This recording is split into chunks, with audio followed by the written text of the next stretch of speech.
आप लोगों को इंग्लिश में अभी पार्ट्स ऑफ स्पीच में नाउन, प्रोनाउन, एडजेक्टिव, वर्ब इतना पढ़ाए तो कुछ बच्चों ने कहा कि सर टेंस पढ़ाइए। तो बच्चों को टेंस ट्रांसलेशन करने का बड़ा शौक रहता है, तो टेंस के बारे में आज बताने चल रहे हैं आप लोगों को। टेंस का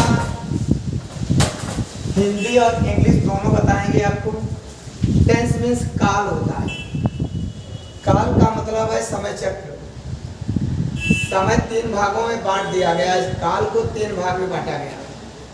पहला जो बीत चुका है, जैसे कल जो बीत गया, परसों जो बीत गया, तो जो समय आपका जो कार्य बीत गया, बीते हुए काल को आपको पास्ट टेंस कहते हैं। जैसे इस समय मैं वीडियो बना रहा हूँ, आप लोगों को टेंस पढ़ा रहा हूँ, ये वर्तमान काल का कार्य है। प्रेजेंट काम का हो रहा है, प्रेजेंट हो रहा है, अर्थात वर्तमान काल है।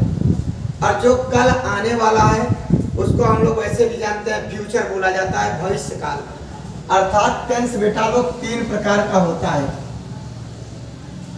आपका टेंस जो होता है वो कितने प्रकार का होता है? 3 प्रकार का।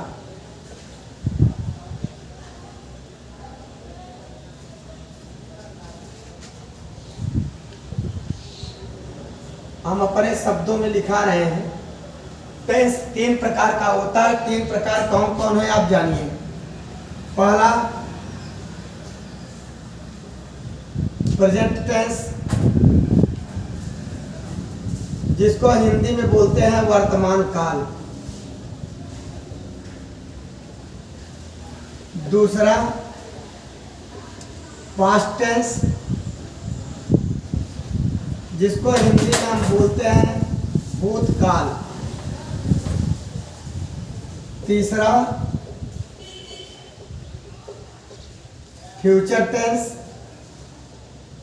जिसको हम लोग हिंदी में बोलते हैं भविष्य काल। भविष्य काल। यहाँ पे आप लोग एक बात का ध्यान रखिएगा कि टेंस ये 3 होते हैं, मगर प्रत्येक टेंस के 4 भेद होते हैं। उन चारों को पहचानने के लिए सबसे पहले तो ये पहचाने कि कौन प्रेजेंट है, फिर जानने की कोशिश करें प्रेजेंट के कौन 4 भेद हैं। पहले ये जाने पास्ट कौन है, फिर जाने पास्ट के 4 भेद कौन है। तो उसमें हिंदी में आपका एक सिस्टम होता है कि प्रत्येक वाक्य में है, हूँ, हो, है आपके इस टेंस में आएगा। किस टेंस में? हिंदी में आप जानेंगे तो प्रेजेंट टेंस में है, हूँ, हो, है आएगा। इसके अलावा बाकी चीजें आपको पढ़ाते रहेंगे, बताते रहेंगे। पास्ट में था, थी, थे, और इस प्रकार के वाक्य आएंगे। साथ में खाया पिया, इस तरीके का भी वाक्य रहता है, जिसको पास्ट टेंस के अंतर्गत रखते हैं। अब यहीं पे आपका फ्यूचर के प्रत्येक टेंस में गा, गी, गे लास्ट में रहेगा। लेकिन अब इन टेंसों के 4 भेद होते हैं प्रत्येक टेंस के। तो थोड़ा सा यहाँ पे आप जान लीजिए, प्रत्येक टेंस के 4 भेद होते हैं। अर्थात प्रत्येक 4 टाइप्स का टेंस होता है। एग्जाम्पल के तौर पर चारों के नाम आपको बताएंगे, लेकिन पहले यहां देख लीजिए। इंडेफिनिट टेंस,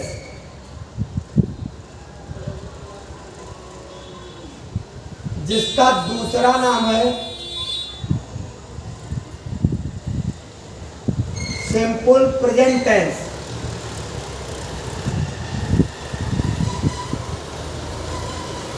यहां प्रेजेंट लिख गया, इसका नाम है पहला सिंपल टेंस लिख दीजिए। यहाँ पे बाद में हम लोग भर लेंगे। यहाँ पे खाली स्थान में बाद में भरा जाएगा, नहीं बहुत ज्यादा लिखना पड़ेगा। इंडेफिनिट टेंस या simple tense, simple tense, indefinite tense जिसको हिंदी में हम लोग बोलते हैं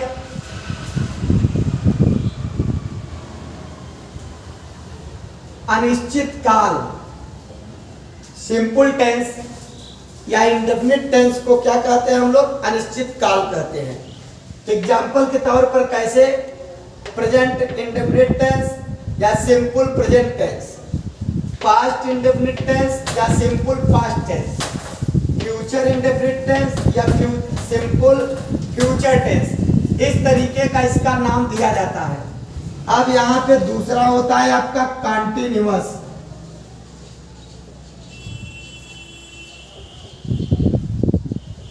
कॉन्टिन्यूअस टेंस, इसका भी आपका एक नाम और है, इम्परफेक्ट टेंस।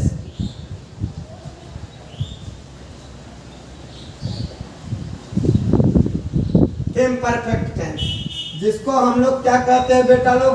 हिंदी में अपूर्ण काल। क्या कहते हैं हिंदी में? अपूर्ण काल।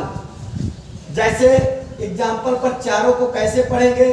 Present continuous tense, past continuous tense, future continuous tense. ये तीन इसके हुए रूप। या आप इसको कह दीजिए आपकी present imperfect tense, past imperfect tense, future imperfect tense. नाम दोनों का एक ही है, चाहे प्रेजेंट इम्परफेक्ट टेंस बोले चाहे प्रेजेंट कॉन्टिन्यूअस टेंस बोले। पहले टेंस का नाम जानना जरूरी है। टेंस कितने होते हैं? 3 होते हैं। प्रत्येक के 4 भेद होते हैं। ये 4 में 2 आपको लिखा है, 2 आगे लिखाने चल रहे हैं। तीसरा आपका परफेक्ट टेंस। परफेक्ट टेंस का मतलब हिंदी में होता है पूर्ण काल। अब चौथा क्या होता है बेटा आपका? परफेक्ट कॉन्टिन्यूअस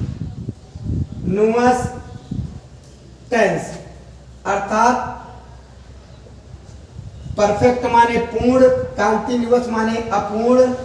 इसको बोलते हैं पूर्ण अपूर्ण काल।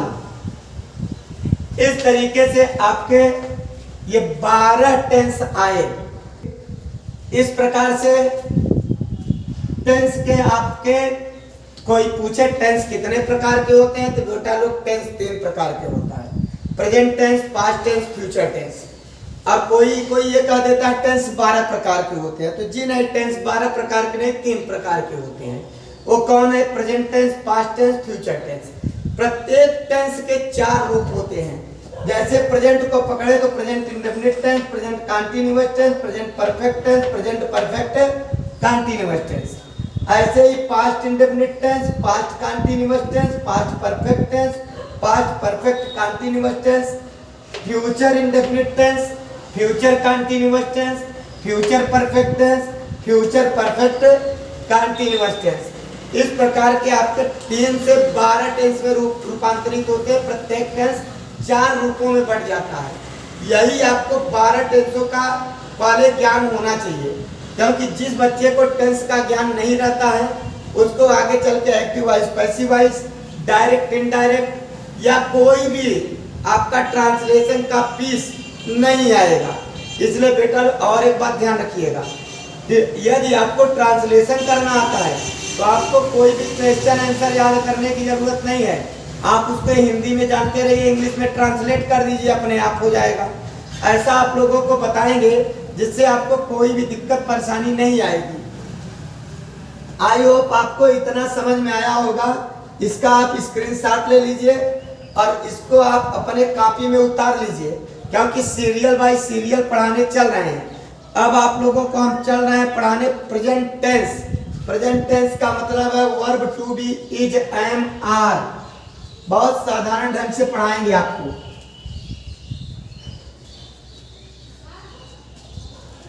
अब आप लोगों का आगे पढ़ाने चल रहे हैं verb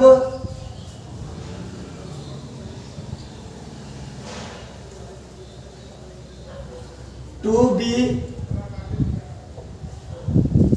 is, am, are. Verb to be, is, am, are. अब यहां पे सबसे पहले पहचानेंगे कैसे?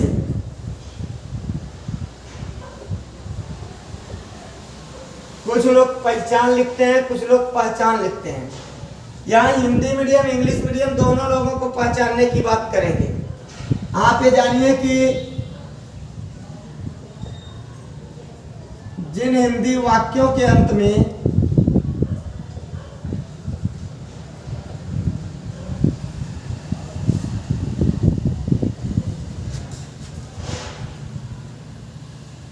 है, हूँ, हो, हैं प्लस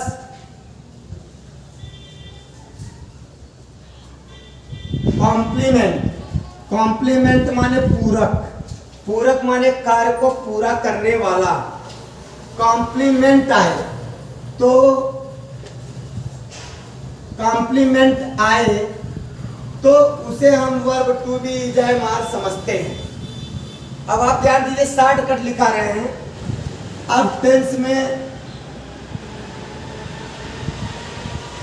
अफर्मेटिव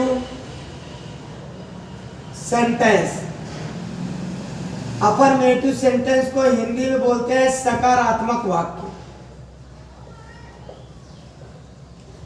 एक्चुअल जो हमारा असर्टिव सेंटेंस होता है, असर्टिव सेंटेंस मीन्स होता है साधारण वाक्य, और असर्टिव सेंटेंस साधारण वाक्य जो होता है दो भागों में बांट दिया गया। एक बेटा बांटा गया अफर्मेटिव और दूसरा बांटा गया असर्टिव को निगेटिव में।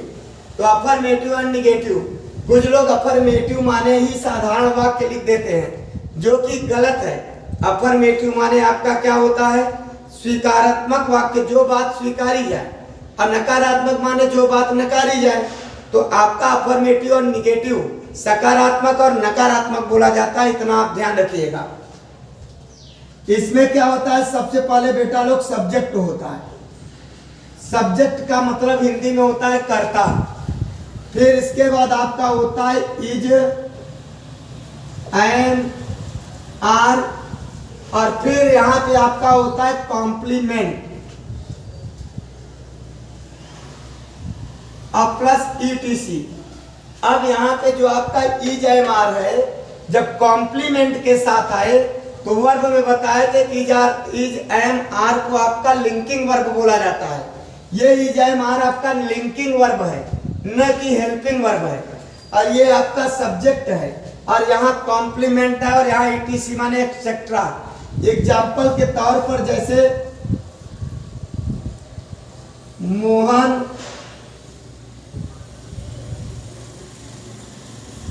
एक ईमानदार लड़का है। लास्ट में है आ गया, है के साथ साथ आप देखेंगे मोहन है, मोहन है। मोहन क्या है, एक ईमानदार लड़का। ये जो एक ईमानदार लड़का, यही आपका कॉम्प्लीमेंट है। यहाँ पे आपका वर्ब, मेन वर्ब दिखाई नहीं दे रहा है। आई मीन मेन वर्ब का मतलब वो वर्ब होता है जो ट्रांसिटिव और इंट्रांसिटिव वर्ब होते हैं। जो आपको वर्ब में पढ़ाए, वर्ब जाके पढ़ो तो वहां पे आपको ज्यादा समझ में आएगा। यहाँ आकर अब क्या हो जाएगा, यहाँ पे Mohan is a, Mohan is an honest boy, या जो यानी ऑनेस्ट बॉय, एक ईमानदार लड़का। अब बच्चे इंग्लिश मीडियम वाले कहाँ पहचानेंगे, यहाँ से पहचानेंगे। इज एम आर आया, साथ में कॉम्प्लीमेंट आया है। अब कॉम्प्लीमेंट आया, यहाँ मेन वर्ब नहीं दिख रहा है, तो निश्चित ये verb to be is am are है, इतना आप ध्यान रखिएगा। अब इसी में निगेटिव, निगेटिव क्या है, निगेटिव सेंटेंस का मतलब होता है बेटा लोग हिंदी में नकारात्मक वाक्य, नकारात्मक वाक्य। सबसे पहले सब्जेक्ट प्लस इज,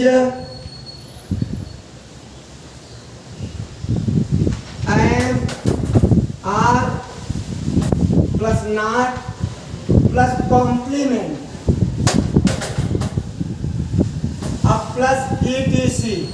अब ध्यान दो, नॉट जो होता है वो is am are, I mean आपके लिंकिंग वर्ब के जस्ट बाद लगता है, किसमें? निगेटिव में। ये आप ध्यान रखिएगा। अर्थात इसी को यदि कर दे मोहन एक ईमानदार लड़का नहीं है, तब ट्रांसलेशन करेंगे। यहाँ पे एग्जाम्पल हिंदी नहीं लिख रहे हैं, हम बोल रहे हैं हिंदी में क्या होगा, मोहन एक ईमानदार लड़का नहीं है, तो क्या हो जाएगा? इंग्लिश डायरेक्ट लिख रहे हैं, Mohan is not an honest boy. इस तरीके से आपका क्या हो गया, Mohan is not an honest boy. अब यहां पे आपका इंटरोगेटिव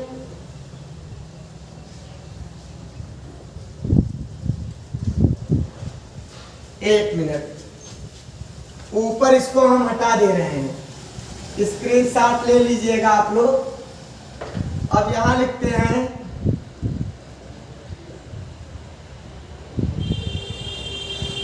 एक minute, interrogative and negative sentence. इसमें आपके दो पार्ट आते हैं। पहला ये यहां पे आपका क्या है बेटा लोग, is am are plus subject plus not plus complement अब प्लस ETC। ये है आपका। इस तरीके से जैसे यहां पे ट्रांसलेशन ए में बोला जाएगा, क्या मोहन ईमानदार लड़का है, क्वेश्चन किया गया, तो क्या से शुरू हो, तो ऐसे में इज एम आर जो आपका लिंकिंग वर्ब होता है उसको पहले लिखा जाता है, फिर सब्जेक्ट लिखा जाता है। नाट हो तब नाट लगाते हैं, नाट नहीं है तो नहीं लगाते हैं। जैसे इज है तो मोहन के साथ इज लगेगा, तो is Mohan an honest boy question mark. अब इंट्रोगेटिव बी, बी में क्या होता है, सबसे पहले इंट्रोगेटिव वर्ड्स होता है, इंट्रोगेटिव वर्ड्स, और फिर रूल ए। रूल ए का मतलब यही लाइन आगे उतार दिया जाता है। अब ट्रांसलेशन में क्या होगा, यहां पे ट्रांसलेशन में होगा मोहन क्यों ईमानदार है, क्यों ईमानदार लड़का है, इसका ट्रांसलेशन यहां करते हैं। तो जो इंट्रोगेटिव वर्ड्स है यही कब, क्यों, कहां, कैसे होता है। तो why Mohan, why is Mohan and honest boy question mark. इस प्रकार से आप लोगों का ये यूज था। अब यहाँ पे कुछ रूल है, आई मीन इच का प्रयोग कहाँ होता है। तो इच का जो प्रयोग है ये आपका ही, सी, यहाँ पे प्रयोग अलग लिख रहे हैं, ही, सी, इट प्लस सिंगुलर नंबर के साथ आपका प्रयोग इच का होता है। आई एम का प्रयोग बेटा लोग, आई एम का प्रयोग केवल आई मीन्स मैं के साथ। आर का प्रयोग बेटा लोग you, we, they plus plural number माने बहुवचन कर्ताओं के साथ। इस प्रकार से आप लोगों का आज verb to be, is, am, are पूरा टेंस बताते हुए ये पढ़ाया गया। आप लोगों का इतना इम्पोर्टेंट है कि बिना इसके आप बुक को शुद्ध नहीं पढ़ सकते हैं। अब यहाँ पे आप लोग एग्जाम्पल के तौर पर कुछ बताने चल रहे हैं, जैसे राम एक अध्यापक है। राम एक अध्यापक है। जैसे अब चूंकि यहां पे आप स्क्रीनशॉट ले लीजिए, चूंकि ट्रांसलेशन करके दिखाना है कुछ, नहीं तो दिक्कत होगा। अब आगे आप लोगों का, जैसे राम एक अध्यापक है, राम सब्जेक्ट है एक अध्यापक निकाल दें तो राम है। अब समझ नहीं आ रहा राम क्या है, राम खिलाड़ी है कि एक टीचर है कि एक डॉक्टर है, अर्थात कार्य को पूरा नहीं कर रहा है। तो पूरा कॉम्प्लीमेंट जो होता है वही कार्य को पूरा करता है। तो एक अध्यापक कॉम्प्लीमेंट का व्यवहार कर रहा है, बिहेव कर रहा है यहाँ पे। तो इसलिए राम एक वचन है, सिंगुलर नंबर के साथ काहे का प्रयोग होता है, इज का। तो Ram is a teacher, TEACHER, teacher. इसी तरीके जैसे वे खिलाड़ी हैं, अब वे माने दे माने प्लूरल है, बहुवचन है। आई मीन क्या हो जाएगा, दे के साथ प्लूरल है, प्लूरल के साथ काहे का प्रयोग होता है बेटा लोग, आर का। तो दे आर प्लेयर्स, PLAYERS। इस प्रकार से जैसे मैं